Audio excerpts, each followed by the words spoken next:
होलिया में हल्का हल्का ललका रंग चुआवे क्या? आगे होलिया में हल्का हल्का ललका रंग चुआवे मोट पीछ करिया अपन सड़िया में छुआवे दे होलिया में हल्का हल्का ललका रंग चुआवे दे होलिया में हल्का हल्का ललका रंग चुआवे दे। Mix by Rajneesh Yadav, music by Nitik नायक।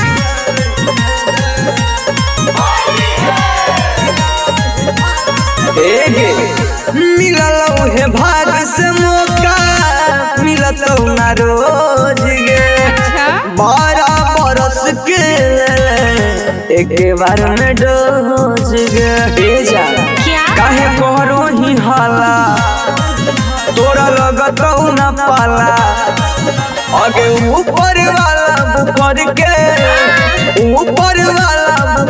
के तन धीरे धीरे दावे दे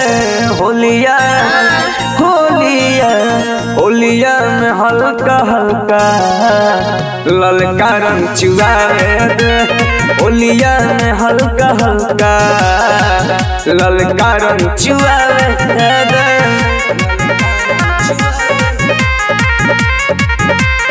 music by Nitik Nayak.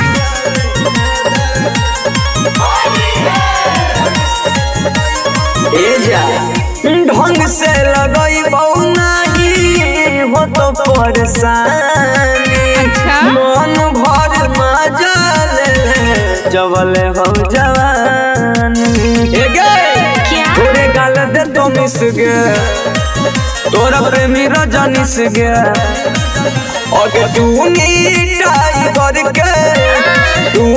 Tiger रोशन के अन्हार कोठरी में आवे दे होलिया